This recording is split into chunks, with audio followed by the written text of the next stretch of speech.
পরমারাধ্য শ্রী শ্রী বাবামণির রাতুল চরণে প্রণাম জানিয়ে এবং আমার সমস্ত গুরুভ্রাতা ও গুরু ভগিনীদের প্রতি সশ্রদ্ধ জয়গুরু সম্ভাষণ জানিয়ে আজকের পাঠ শুরু করছি। ওম অখণ্ড সংহিতা বা অখণ্ড মণ্ডলেশ্বর শ্রী শ্রী স্বামী স্বরূপানন্দ পরমহংসদেবের উপদেশ বাণী বিংশ খণ্ড। গুরুতত্ত্ব গুচ্ছ।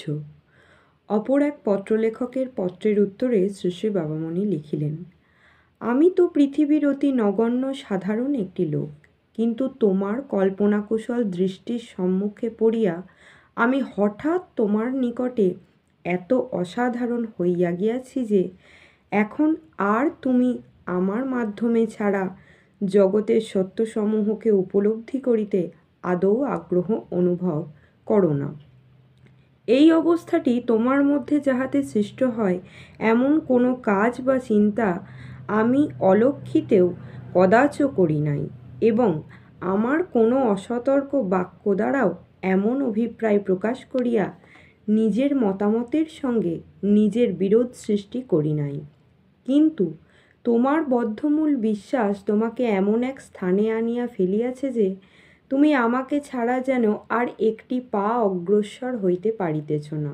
এমতো অবস্থায় সংকট সন্ধিক্ষণ বিবেচনায় আপদধর্ম হিসাবে তোমাকে উপদেশ দিতে পারি যে বেশ, আমাকেই তুমি তোমার ধ্যান ও জ্ঞানে পরিণত করো, আপত্তি নাই। কিন্তু তখন আমাকে আর রক্তমাংসের মরণশীল একটা মানুষ বা জড় পদার্থ নিয়ে ক্রিয়াশীল একটা প্রাণী বিশেষ বলিয়া জ্ঞান করিও না। আমাতেই যদি আত্মনিমজ্জন করিয়া জীবনের চরিতার্থতা সম্পাদন করিতে হয়, তবে আমাকে আর পরম সত্য চৈতন্যময় সত্তাকে এক এবং অভিন্ন ভাবিতে হইবে। আমি উপদেশ দাতা মাত্র, পথ প্রদর্শক মাত্র, এমনকি অতিরিক্ত করিয়া আমি তোমার একজন সমসাধক। এই রূপেই আমি আজীবন শিষ্যদিগকে উপদেশ দিয়াছি। আমাকে অলৌকিক কিছু বলিয়া না ভাবিতে এবং আমাকে লৌকিক বিচারের মানদণ্ড দিয়াই ওজন করিতে, যাচাই করিতে, বিচার করিতে আমি তোমাদের সর্বদা উৎসাহ দিয়াছি। মধ্যযুগে প্রবর্তিত গুরুবাদের রহস্যময় তত্ত্ব ও কুহেলি ঘেরা প্রথাসমূহকে আমি এই বস্তুতন্ত্র যুগের সহিত সামঞ্জস্যপূর্ণ বলিয়া অনুভব করি নাই। এই কারণে আমি নিজে গুরুবাদের আলোটুকু হইতে সযত্নে নিজেকে দূরে রাখিয়াছি, গুরুবাদের আলোটুকুকে মাত্র সম্বল করিয়াছি। এই জন্য লোকসমাজে আমার গুরু পরম্পরার পরিচয় দিতে বাধা হইয়াছে, এবং গুরু পরম্পরা প্রচারের দ্বারা বাস্তব জগতে যে সকল অভাবনীয় সুযোগ ও সুবিধা মিলিয়া থাকে তাহা হইতে আমি একেবারে বঞ্চিত আছি।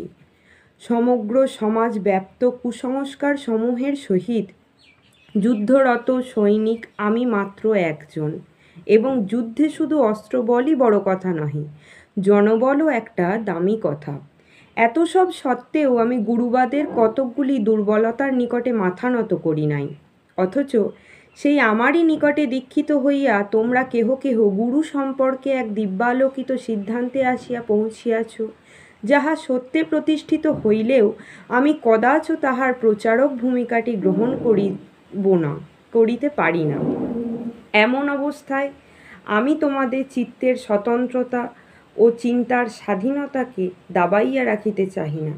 সাধন করিতে করিতে গুরুকে যে তোমরা যাহা যাহা বুঝিয়াছ তাহা তোমাদের অন্তরের সামগ্রী করিয়াই রাখো।